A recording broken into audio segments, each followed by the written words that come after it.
आज आपण एका अशा आवाजाचा प्रवास पाहणार आहोत ज्यानं जागतिक संगीताचा नकाशा बदलला. स्वर सम्राज्ञी आशा भोसले. मात्र तुम्हाला माहिती आहे का, या दैदिप्यमान प्रवासाचं पहिलं पाऊल पडलं ते ऐतिहासिक कोल्हापूरच्या मातीत.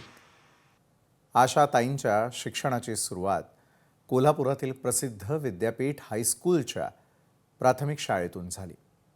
बरं, त्या काळामध्ये मंगेशकर कुटुंब दैवज्ञ बोर्डिंग परिसरामध्ये वास्तव्याला होतं. थोरल्या भगिनी लता मंगेशकर यांच्यावर घराची मोठी जबाबदारी होती आणि याच जबाबदारीच्या नात्यानं त्या स्वतः लहानग्या आशांना शाळेत सोडायला जात असत. जरी मंगेशकर कुटुंबियांचं कोल्हापुरातील वास्तव्य काही वर्षांचंच राहिलं असलं तरी या शहरानं भारताला 2 महान रत्न दिले. आशा भोसले यांच्या जादुई गायकीचा श्री गणेशा सुद्धा याच कोल्हापुरात झाला. यानंतर लता दीदींच्या पाठोपाठ सर्व भावंड करिअरसाठी मुंबईला स्थायी झाली. स्वरसम्राज्ञी आशा भोसले यांच्या गायकीबद्दल आपण सर्वच जाणतो. मात्र त्यांच्या बालपणीचा एक अतिशय रंजक आणि अनटोल्ड पैलू समोर आला, तो लता मंगेशकरांच्या फुले वेचिता या पुस्तकातून. यात लता दीदींनी आशाताईंच्या लहानपणीच्या आठवणींना उजाळा दिला. जेव्हा मंगेशकर कुटुंब मुंबईच्या नाना चौकात दाखल झालं तेव्हाचा तो सगळा काळ होता. तिथल्या शंकरशेठ देवळा शेजारी असलेल्या एका धर्मशाळेमध्ये हे कुटुंब राहत असे. आपली संगीत कंपनी बंद झाल्यानंतरचा हा संघर्षाचा काळ होता बरं का. आणि याच काळात बालपणीच्या आशाताईंचा एक वेगळाच अवतार पाहायला मिळायचा. आज ज्यांना आपण अत्यंत नजाकतदार गायकीसाठी ओळखतो, त्या आशाताई लहानपणी चक्क टॉम बॉय होत्या असा उल्लेख या पुस्तकात वाचायला मिळतो. अंगात असलेला खाकी शर्ट, खाकी पॅन्ट, डोक्यावर टोपी आणि एखाद्या सेनापतीच्या आविर्भावामध्ये त्या नाना चौकातील मुलांची फौज गोळा करत असत. बरं, या मुलांच्या टोळीला घेऊन त्या देवळाच्या चौकात शिस्तबद्ध परेड करायच्या. त्यांच्या या विलोभनीय आणि बिनधास्त स्वभावाचं वर्णन लता दीदींनी अत्यंत कौतुकानं फुले वेचिता या पुस्तकात मांडलेलं आहे. नेहमीच स्वाभिमानी आणि अन्यायाविरुद्ध पेटून उठणाऱ्या आशाताईंची शाळा नेमकी का सुटली, तर त्यामागं एक थक्क करणारी घटना देखील घडलेली होती. लता दीदी असं लिहितात की एकदा शाळेमध्ये शिक्षकांनी आशाताईंना विनाकारण रागवलं. त्यांचा तो राग अनावर झाला आणि बालवयातल्या आशाताई इतक्या संतापल्या की त्यांनी चक्क आपल्या शिक्षकांच्याच थोबाडीत लगावली. बरं, त्या एका घटनेनंतर आशाताईंनी शाळेची पायरी पुन्हा कधीच चढली नाही.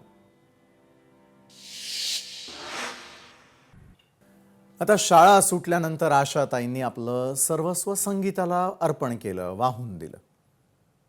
1943 सालामध्ये अवघ्या 10 वर्षांच्या असताना आशाताईंनी माझा बाळ या चित्रपटासाठी चला चला नवबाला हे गाणं गाऊन आपल्या कारकिर्दीची मुहूर्तमेढ रोवली. मग नंतर हा सूर हिंदी चित्रपटसृष्टीमध्ये घुमला, तो 1948 मध्ये. चुनरिया या चित्रपटातील सावन आया हे त्यांचं पहिलं हिंदी गाणं ठरलं आणि तिथून सुरू झाला सुरांचा एक नवा प्रवास. आशा भोसले यांच्या गायकीला सुरुवातीच्या काळामध्ये खऱ्या अर्थानं बळकटी मिळाली ती बिमल रॉय यांच्या 1953च्या परिणीता आणि राज कपूर यांच्या 1954 मधील बुटपॉलिस सारख्या चित्रपटांमुळे. या चित्रपटांमधील गाण्यांनी त्यांच्या प्रतिभेची चुणूक दाखवली खरी, मात्र त्यांच्या कारकिर्दीला खरी कलाटणी देणारा टर्निंग पॉइंट ठरली ती दिग्गज संगीतकार O.P. नय्यर यांच्याशी झालेली भेट. त्या काळात O.P. नय्यर यांचा एक ठाम विश्वास होता की लता मंगेशकर यांच्याशिवायही चित्रपट संगीत यशस्वी आणि सुपरहिट होऊ शकतं. विशेष म्हणजे लता दीदी सुद्धा नय्यर यांच्यासोबत काम करत नव्हत्या. सुरुवातीला नय्यर यांची पहिली पसंती नेहमीच प्रसिद्ध गायिका गीता दत्त यांनाच असायची. मात्र CID या चित्रपटानंतर नय्यर यांच्या संगीतामध्ये आशा भोसले यांनी स्वतःचं हक्काचं आणि अढळ स्थान निर्माण केलं. OP नय्यर यांनी आशाताईंच्या आवाजातील तो खास खोल सूर आणि त्यातील नजाकत अचूक ओळखली. या जोडीनं 1957 मध्ये प्रदर्शित झालेल्या नया दौर या चित्रपटातून संगीताच्या दुनियेमध्ये एक नवा इतिहास रचला, जो आजही अजरामर आहे. चला तर मग आशाताईंची गाजलेली काही हिंदी गाणी पाहूयात. अंबर की एक पाक सुराही कादंबरीमधलं हे गाणं. मन आनंद आनंद विजेतामधलं गाणं. सारा दिन जाके सो जाती है सितम मधलं हेही गाणं. मग दर्द देता है मुझे कोई दवा देता है वही बात मधलं हे गाणं. कभी किसी को मुकम्मिल जहां नहीं मिलता आहिस्ता या चित्रपटातील गाणं. अभी तो जी ले यामधलं तू लाली है सवेरी वाली. रजिया सुलतान मधलं हरियाला बन्ना आया रे यानंतर इतिहास रचला. शक मधलं मेघा बरसने लगा हे आज की रात हे देखील चांगलंच गाजलं. रिहाई मधलं तेरी मेरी बैरन रात. अपने पराये मधलं गाव रे मेरे अपने. त्यानंतर लोरी मधलं तुम्ही से रोशन है. आविष्कार मधलं नैना है प्यासे मेरे. मग कुदरत मधलं सजती है यूं ही महफिल. कभी कभी अपना लगता है हे गुलजारांनी लिहिलेलं मात्र अतिशय प्रभावी ठरलं. सावन की बरसी बूंदिया जुनून मधलं गाणं. आणि मग मंडी मधलं जुबाने बदलती है. या गाण्यांनी आशाताईंना चांगली ओळख मिळवून दिली. काळ पुढे सरकत राहिला, संगीताचे रंग बदलले, पिढ्या बदलल्या, मात्र एक गोष्ट मात्र अढळ राहिली आणि ती म्हणजे आशा भोसले यांच्या आवाजातील अफाट ऊर्जा. ज्या वयामध्ये अनेक दिग्गज निवृत्तीचा विचार करतात त्या काळात आशाताईंनी AR रहमान यांच्यासोबत रंगीला, ताल आणि लगान यांसारख्या चित्रपटांमधून आपल्या सुरांनी पुन्हा एकदा सिद्ध केलं की त्यांच्या प्रतिभेवर वयाची कोणतीही बंधनं नाही आहेत. नव्या काळाला त्यांनी केवळ स्वीकारलं नाही तर जुन्या गाण्यांना रिमिक्सच्या माध्यमातून नव्या पिढीच्या काळजापर्यंत पोहोचवलं. आणि याच संदर्भात अधिक चर्चा करण्यासाठी आपल्यासोबत आहेत ज्येष्ठ कवी आणि गीतकार प्रवीण दवणे. प्रवीण सर, खूप खूप स्वागत आपलं. खरं तर आशाताईंचं जाणं मनाला चटका लावून जाणारं होतं. त्या गेल्या, मात्र एक फार मोठा ठेवा तुम्हा आम्हा आपल्या सगळ्यांसाठी त्या ठेवून गेल्या. या आठवणींविषयी आणि पहिल्यांदा ज्यावेळेला आता आशाताई आपल्यात नाही हे कळलं त्यावेळेला तुमची भावना काय होती? अगदी आरंभी आशाताईंना भावपूर्ण श्रद्धांजली अर्पण करतो. नक्की. आणि पहिली भावना माझी होती कळल्यावर की जेव्हा बातमी यायला लागली की त्यांना ऍडमिट केलंय, हो, तेव्हा मला एक सारखं वाटत होतं की इतकी जिद्दी अशी ती व्यक्ती आहे, तो आत्माच इतका जिद्दी आहे की नक्कीच मला वाटतं की यमाला सुद्धा गाणं ऐकून पुन्हा परत येतील. इतकी मला त्यांच्या जिद्दीची जी अनुभूती आलेली आहे विविध वळणावर, मला ती खात्री होती. पण शेवटी असं होतं की आणि काहीला काय होतं की अशा बातम्या जेव्हा आपण काही माध्यमातून ऐकतो तेव्हा त्या बहुतेक खऱ्या नसाव्यात असं आपल्याला वाटतं आणि असं वाटतं की या खोट्याच ठरल्या पाहिजेत असंही वाटतं.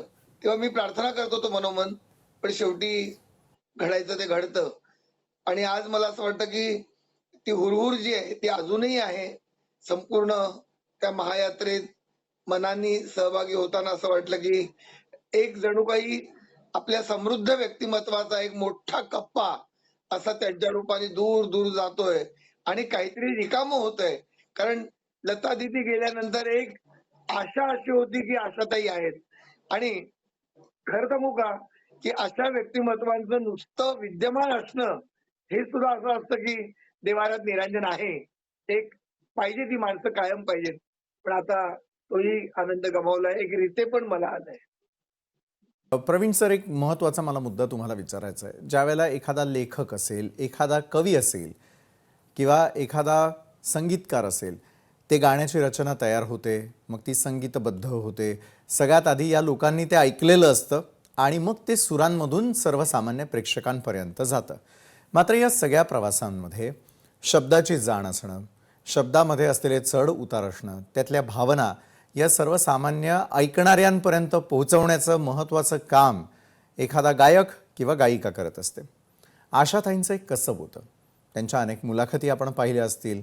सामोरून पाहिल्यानंतर एक गोष्ट लक्षात येते की लीलया एखादा किस्सा सांगताना अचानकपणे त्यांनी दिलेली हाक असेल, त्या गाण्याच्या ओळी असतील, ते थेट मनाला, हृदयाला भिडायचं.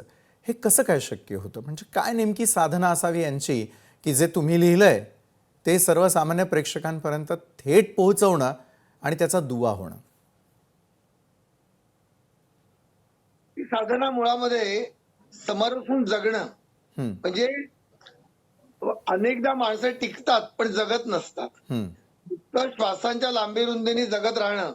इतक्या वर्ष जगलो, 80 वर्ष, 85 वर्ष, असे अनेक माणसं नुसती असतात. हो, परंतु हे जे गच्च भरलेले कलावंत आहेत ना, त्यांनी आपल्या अश्रू, आपल्या वेदना, आपल्या आयुष्यातल्या अपेक्षाभंग या सगळ्यांचं सुद्धा खत केलेलं असतं आणि ते त्यांच्या कलाकृतीमध्ये होतं. मला नेहमी असं वाटतं विशालजी की हम्म, हम्म, जणू काही मायक्रोफोन, त्यांचा जो ध्वनिक्षेपक, बोलण्याचा जो माईक आहे, हो, त्यालाच जणू काही ईश्वर मानलं आणि त्याला आपली सुखदुःख त्याला सांगितली. हे जीवन त्यांनी सांगितला एक भाग आहे. बरोबर. दुसरी गोष्ट, आपण आशाताईंच्याबद्दल बोलतोय म्हणून मी सांगेन, अगदी जवळच्या अशा एका निरीक्षणामुळे हा, अगदी जेव्हा वेळ मिळेल तेव्हा त्या साहित्यावर बोलत असत, कवितेवर बोलत असत, वा, नवीन काय लिहिलंय ते आहे, चांगल्या नाटकांना ते हजेरी लावत असत, चांगल्या कवितेचा अर्थ ते उकलून दाखवत असत. हम्म, म्हणजे मंगेशकरांच्या घरामध्ये, म्हणजे प्रभुकुंजामध्ये अनेकदा अनौपचारिक गप्पांच्या मध्ये हा, सहजगत्या आशाताई यायच्या ध्वनिमुद्रण नसताना, दीदी अशा रेकॉर्डिंग करून नुकत्याच आलेल्या असायच्या, उषाताई, मीनाताई. आणि तुम्हाला म्हणजे हा सोहळा मी सांगू कसा कळत नाही हा, हा, की ग्रेसच्या एखाद्या कवितेची ओळ, त्याची चर्चा निघायची. वा, वा, कधीतरी समोर ते रामदास स्वामींच्या एखाद्या ओवीवर बाळासाहेब मंगेशकर हे बोलायचे आणि आम्ही ऐकत राहायचो. हम्म, हम्म, हम्म, त्यांच्या कपाटामध्ये ग्रंथांच्या, म्हणजे आपण अनेकदा कलावंतांच्या घरात जातो ना, तर फक्त आपल्याला मानचिन्ह, ट्रॉफी, झुंबरं आणि श्रीमंती दिसते. हम्म, हम्म, मला मंगेशकरांच्या घरामध्ये आशाताईंच्या आणि या मंडळींच्या पुस्तकं दिसली.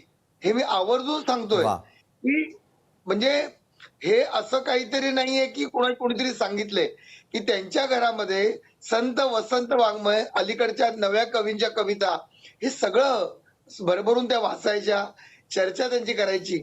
एक आपल्या प्रेक्षकांना नक्कीच एक वेगळी माहिती मिळेल म्हणून मला सांगावंसं वाटतं, हो, की प्रभुकुंजामधली त्यांची जी रियाजाची खोली होती, हम्म, हम्म, हम्म, त्या रियाजाच्या खोलीत मला माझ्या सुदैवाने तिथे बसून मला काही भावगीतं लिहायची संधी मिळाली. तर त्या वा, ठिकाणी मला भारावून टाकणाऱ्या 2 गोष्टी होत्या. आता हम्म, त्या 2 गोष्टींच्या मध्ये तुम्हाला तुमच्या प्रश्नाचं उत्तर मिळेल हम्म, आणि आशाताईंच्या आणि या मंडळींचा रियाज काय होता ते कळेल. आतमध्ये गेल्यावर त्या खोलीमध्ये 2 गोष्टी मन वेधून घ्यायच्या. हा, एक म्हणजे मास्टर दीनानाथ मंगेशकरांनी आयुष्याचा स्वतःचा निरोप घेताना त्यांना जो तंबोरा दिला होता, हम्म, ती हम्म, वीणा, त्या वीणेला पण ते बाबा म्हणायचे. वा, ही एक श्रद्धास्थान. आणि दुसरी गोष्ट, शेजारी त्याच्या स्वामी विवेकानंदांचा एक असा आश्वासक अशा तऱ्हेचा एक मोठा असा पुतळा म्हणा किंवा तसबीर, हम्म, ही मी हम्म, पाहिली. दोन्ही गोष्टी महत्वाच्या आहेत. एकीकडे संगीत आहे आणि दुसरीकडे सामर्थ्य आहे. एकीकडे विरक्ती आहे, दुसरीकडे कलेची आसक्ती आहे. मला असं वाटतं की भरत कामाचा जो मोर असतो ना हा, कपडावर, तो मोर आपल्याला नाचताना दिसतो हो, आणि आपण म्हणतो वाह काय मोर आहे. परंतु तो मोर कुठे असतो माहितीये का खरा? हम्म, तो त्या कापड उलट केल्यावर गुंतलेल्या टाक्यात असतो. बरोबर आहे. त्याप्रमाणे त्याप्रमाणे या मंडळींची जी आतली मेहनत आहे, मनातली, हम्म, काळजातली सुखदुःख आहेत, ते जे तुटलेले टाके आहेत, ते ते कलाकृतीत मिसळतात आणि माणसं मोठी होतात. मी तर सांगतो स्पष्टपणे की आशाताई आणि दिदी काय, ही सगळी मंडळी हम्म, ही या सगळ्या गोष्टीबद्दल फारशी बोललेली नाहीयेत किंवा निसटती बोललेली आहेत. पण माझ्यासारखा जवळजवळ 35-40 वर्ष वेगवेगळ्या रूपात त्यांच्या बरोबर राहिलेला एक कवी, एक रसिक, एक मंगेशकरांचा चाहता म्हणून सांगेन की ते कलावंत थोर होतेच, पण ते जीवनाचे तत्वज्ञ होते. खरंय. आणि हे जीवनाचं तत्त्वज्ञ ते त्यांच्या आवाजातून आज आपल्या सगळ्यांसाठी सोडून गेलेले आहेत. जितकं त्यांचं प्रोफेशनल लाईफ सगळ्यांना इन्स्पायर करणारं होतं, तितकंच पर्सनल आयुष्य देखील. कारण सगळे चढ उतार पाहिल्यानंतरही चिरतरुण राहून शेवटच्या श्वासापर्यंत आपल्या प्रेक्षकांना जपणं, त्यांच्यापर्यंत संगीताचा तो अनुभव पोहोचवणं, हीच कारकीर्द कायम लक्षात राहील. धन्यवाद प्रवीण सर, तुम्ही वेळात वेळ काढून आमच्यासोबत चर्चा केलीत आणि या आठवणींना जागृत केलं. आशा भोसले, एक असा आवाज ज्यानं जगाला थिरकायला लावलं. मात्र या आवाजामागचं आयुष्य संघर्षाच्या आणि वेदनेच्या अनेक चढ उतारांनी भरलेलं होतं. आज आपण त्यांच्या आयुष्यातील त्या हळव्या पानांचा प्रवास उलगडणार आहोत, जिथे प्रेम होतं, विरह होता आणि साठवलेल्या आठवणींचा डोंगरही होता. आशाताईंच्या आयुष्याची सुरुवातच एका मोठ्या बंडानं झाली. वयाच्या अवघ्या 16व्या वर्षी कुटुंबाचा विरोध पत्करून त्यांनी प्रेमासाठी लग्न केलं. मात्र त्या लग्नानं त्यांच्या पदरात फक्त दुःखच टाकलं.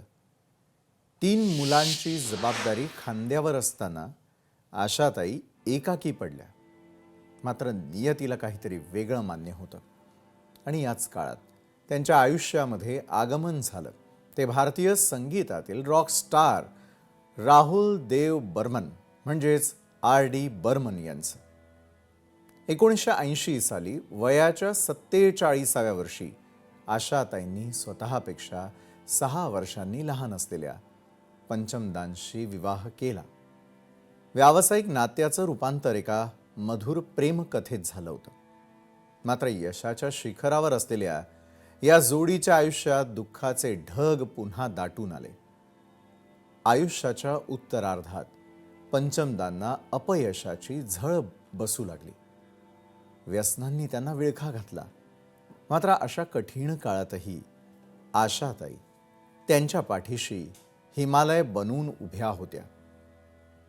4 जानेवारी 1994 ही ती काळी तारीख, ज्या दिवशी पंचमदांनी जगाचा निरोप घेतला. 14 वर्षांच्या या संसाराची ही अखेर संगीत विश्वात कधीही न भरून निघणारी पोकळी निर्माण करून गेली. आशाताईंनी जरी सिनेमांसाठी गाणी गायली, तरी त्या गाण्यांमधून त्यांचं पंचमदांप्रती असलेलं प्रेम हे खरं प्रेम करणारेच ओळखू शकतात.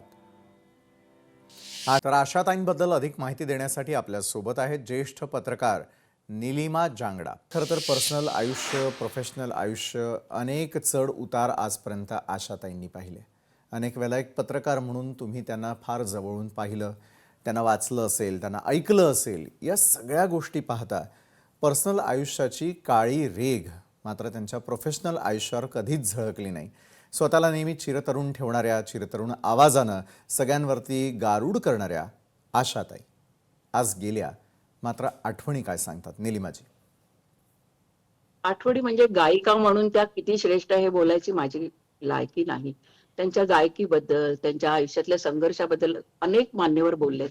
मला एक त्यांचा वेगळा पैलू आजवर जाणवला. म्हणजे जेवढ्या माझ्या त्या सहवासात आल्या, जेवढ्या मुलाखती घेतल्या, त्या मराठी गाणी म्हणा, हिंदी गाण्याच्या पलीकड एक रसिक म्हणून मला त्या भावल्या. म्हणजे मला जो बरं. त्यांचा चेहरा, आपण जो म्हणतो काळी रेख त्यांनी उमटू ह्याच्यासाठी दिली नाही, कारण मुळातच अतिशय रसिक वृत्तीच्या होत्या त्या.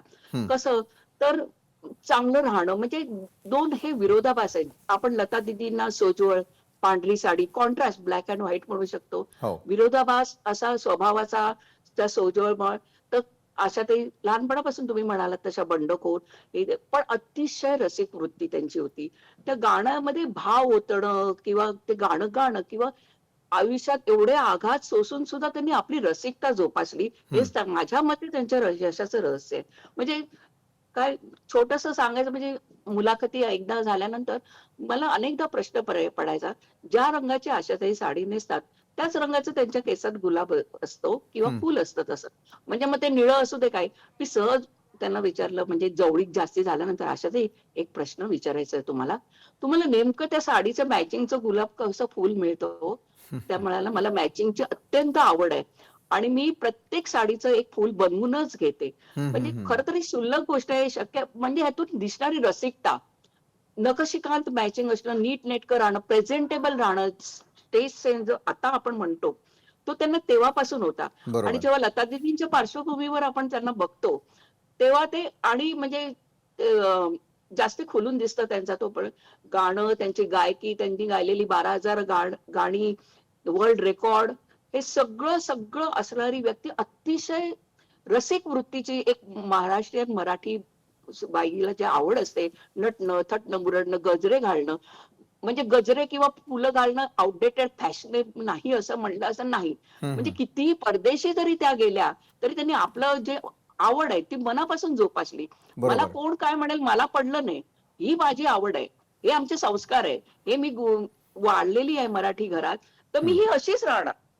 हा जो म्हणजे त्यांच्या गाण्याबद्दल मी बोलूच शकत नाही. पण हे म्हणजे त्यांच्या छोट्या-छोट्या जेव्हा-जेव्हा त्यांची माझी गाठभेट झाली, तेव्हा छोट्या-छोट्या गोष्टीतून मला जाणवलेलं त्यांचं. आणि स्वयंपाकाची अतिशय आवड, हम्म, हम्म. करून घालण्याची आवड, एवढ्या व्यस्ततेत सुद्धा हे सगळं त्यांचं करणं, ते खूप छान वाटलं. तसं त्यांच्या माणुसकीचं म्हणजे हे मी वाचलेलं आहे आणि ते नक्कीच खरं आहे. हा हा. श्रीयुत भोसले यांच्या बरोबर त्यांचे संबंध बिघडल्यानंतर, घटस्फोट झाल्यानंतर सुद्धा हम्म. त्यांच्या सासूबाई त्यांच्याशी खूप चांगल्या वागल्या होत्या. बरं. सॉरी, आशाताईंनी ते आयुष्यभर स्मरणात ठेवलं होतं. जरी भोसलेंशी त्यांनी घटस्फोट घेतला, तरी शेवटपर्यंत त्यांनी सासूबाईंना हवं नको, आर्थिकदृष्ट्या म्हणा, भावनिकदृष्ट्या त्यांनी सांभाळलंय. मला वा. हा मोठा गुण वाटतो. एवढी मोठी नावलौकिक असणारी गायिका, जिचं कौटुंबिक आयुष्य काही कारणाने उद्ध्वस्त झालं होतं, पण तिने कुठेतरी तो चांगुलपणा जपला. मला कोणी चांगलं दिलं तर मी किती त्याची परतफेड करू, राग नाही मनात ठेवला. हम्म, हम्म, हम्म. मला त्यांची ही क्षमाशील वृत्ती फार आवडते. आणि बरोबर. त्यांचा हा म्हणजे मुळात ही रुजुता आहे, नम्रता आहे. माईंकडनं आलेली, मास्टर दीनानाथ मंगेशकरांकडनं आलेली, हम्म, हम्म. समोरच्याचं मन जपणं, आपल्याशी कोणी चांगलं बोला. नक्कीच. निलिमाजी, मला आणखी एक प्रश्न तुम्हाला खरं तर विचारायचा आहे की नीटनेटकं बोला, राहणं बोला. का त्यांना शक्य होतं किंवा काय त्यांची रसिकता होती हे तुम्ही तुमच्या अनुभवातून सांगितलं. पण मला एक हं, सांगा की तीच व्यक्ती ज्या वेळेला भारताच्या पलीकडे जाते, साता हं, समुद्रापारही तिची गाणी ऐकली जातात. बरं, तो काळ हं, होता ज्या वेळेला शास्त्रीय संगीताव्यतिरिक्त गाणं अपमान हं. समजला जायचा किंवा ती चूक समजली जायची. मात्र आशाताई, हे रसायन नेमकं कसं होतं ज्यांना आजपर्यंत वेगवेगळ्या शैलीतली गाणी गाऊन दाखवली, परफॉर्म करून दाखवली आणि आज साता बरोबर. समुद्रापारही आजच्या जनरेशनलाही आपली वाटावी अशा प्रकारची गाणी त्यांनी कशी काय हं. गायली? ह्याच्यासाठी मुळात संगीतावर अतिशय प्रेम असावं लागतं. हम्म. आणि आपण जे काम करतो, आपल्या वडिलांकडनं आलेला जो वारसा आहे, त्याच्यावर प्रचंड श्रद्धा असणारी व्यक्तीच हे करू शकते, असं माझं प्रामाणिक मत आहे. हा हा. जेव्हा तुम्ही शास्त्रीय संगीताबद्दल बोलताय, चित्रपट संगीत गाणं सुद्धा जेव्हा वाईट मानलं जातं, हो. म्हणजे लताबाईंना पण हे म्हटलं गेलं की शास्त्रीय संगीताचा वारसा असताना हा. हा, चित्रपटांमध्ये बोला. का गायलात?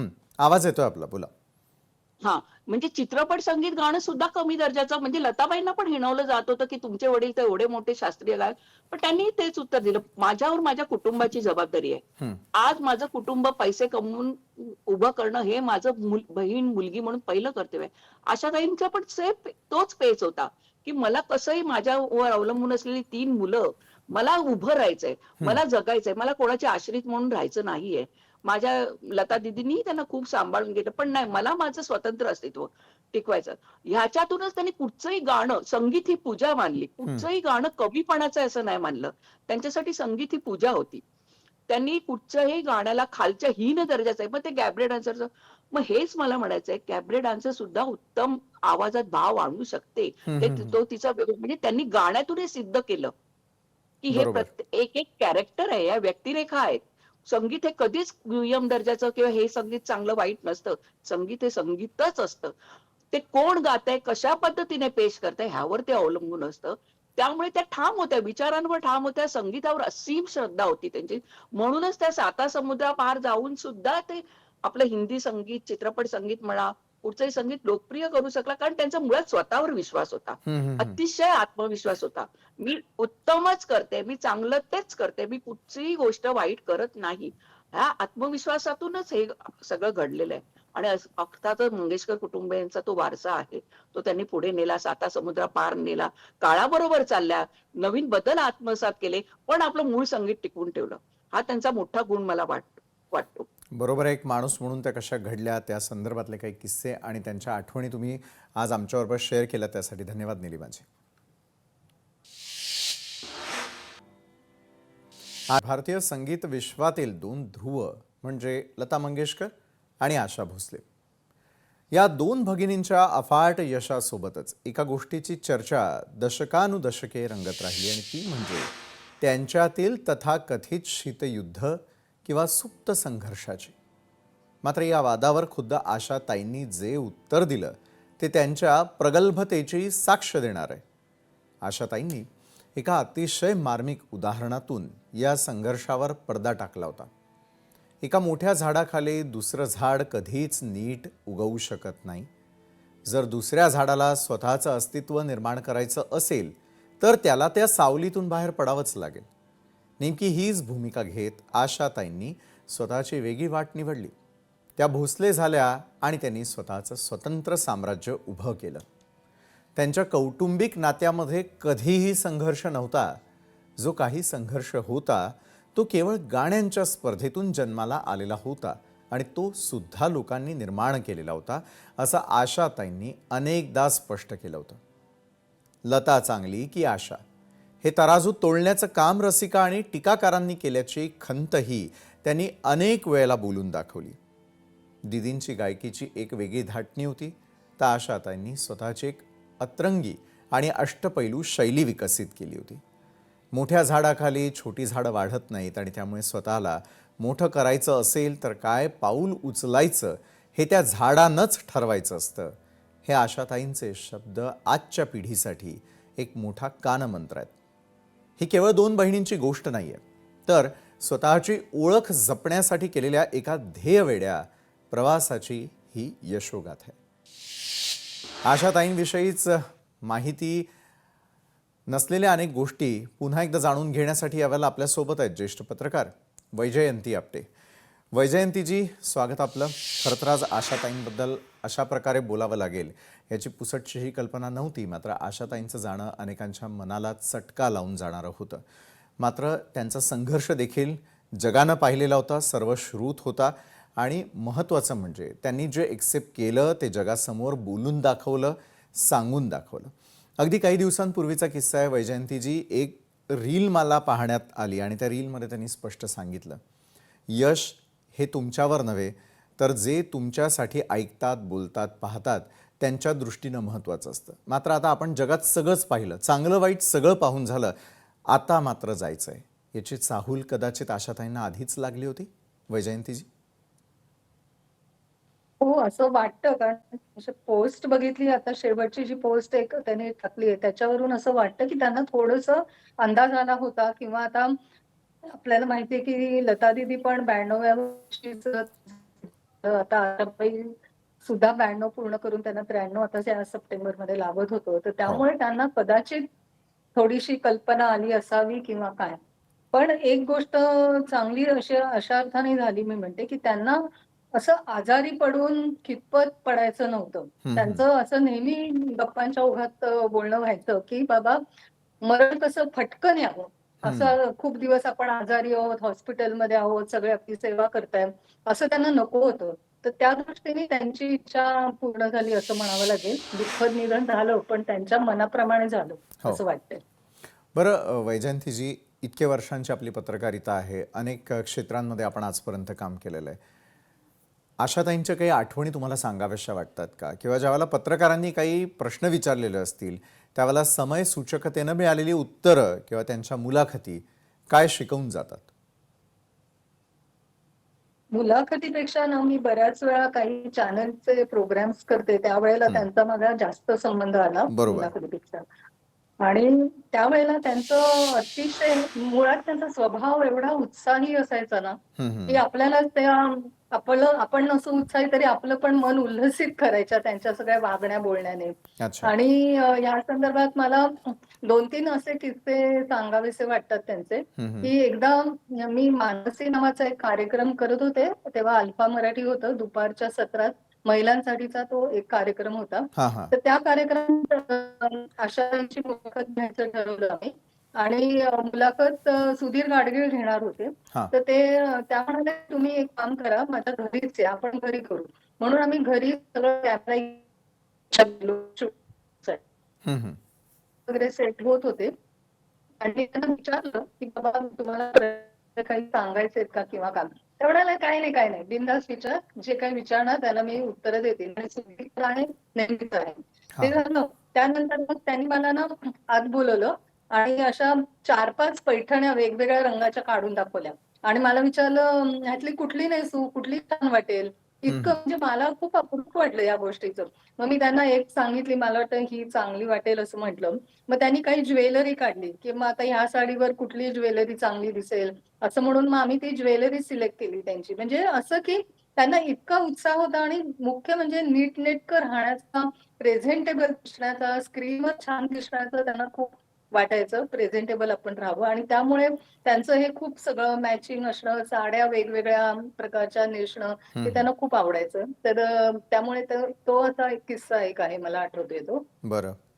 त्यानंतर मी एकदा मटार सन्मान पुरस्कारचा कार्यक्रम केला होता हं, हं. आणि त्यावेळेला नाधो महानोर यांना महाराष्ट्र भूषण पुरस्कार मटाने जाहीर केला होता आणि तो पुरस्कार देण्यासाठी म्हणून आशाबाईंना प्रमुख पाहुणे म्हणून बोलवलं होतं. बरं. तर त्यांना मी फोन केला, तयार झालं. मनोरंजन ऐकून होते हां, आणि हां. मग त्यांचं पण मॅनेजर वगैरे हे मधले लोक असतात ना, तर ते आपल्याला असं काय-काय सांगत असतात. तर त्यांनी त्या मॅनेजरने मला सांगितलं, की आशाबाई येतील, पण त्या गाणार नाही. हं, हं. तर मला थोडंसं विचित्र वाटलं, पण म्हटलं जाऊ दे. म्हटलं ठीक आहे, येतील ना? तर म्हणे हां, महानवरांच्या कार्यक्रमाला येतील. हां, हां, मग हां. त्याप्रमाणे ज्या दिवशी कार्यक्रम होता, त्या आल्या आणि मग तो पुरस्कार दिला त्यांच्या हस्ते महानवरांना. त्या बोलल्या त्यांच्याबद्दल.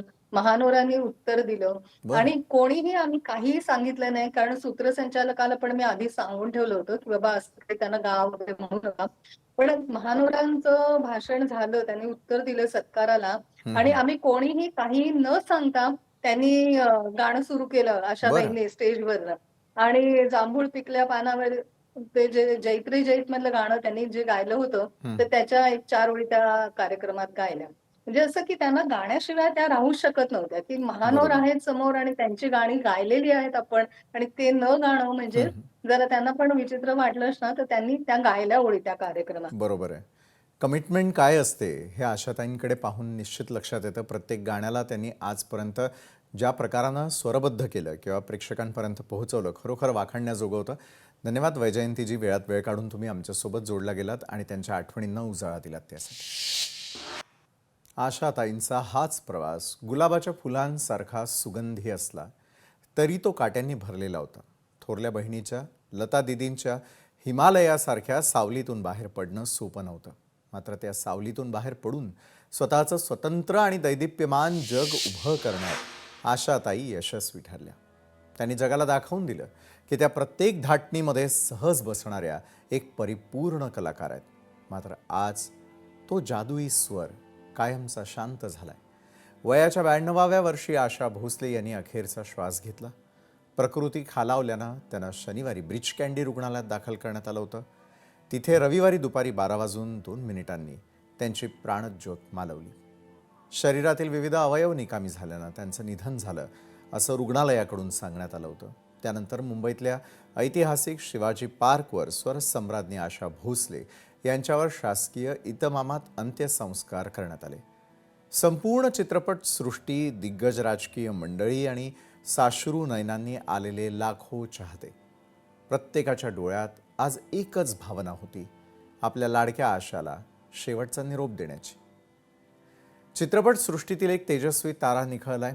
आपला आवाज, आपला संघर्ष आणि आपल्या असंख्य आठवणी कोट्यवधी चाहत्यांच्या हृदयात मागं सोडून आशाताई आज अनंतात विलीन झाल्यात. शरीरानं जरी त्या आज आपल्यात नसल्या तरी त्यांचा तो तरुण आणि ऊर्जस्वित आवाज प्रत्येक पिढीला आशा देत राहील. तर आजच्या न्यूज प्लॅनेटमध्ये वेळ झालेली इथंच थांबण्याची. ताज्या घडामोडींसाठी पाहायला विसरू नका लोकशाही मराठी.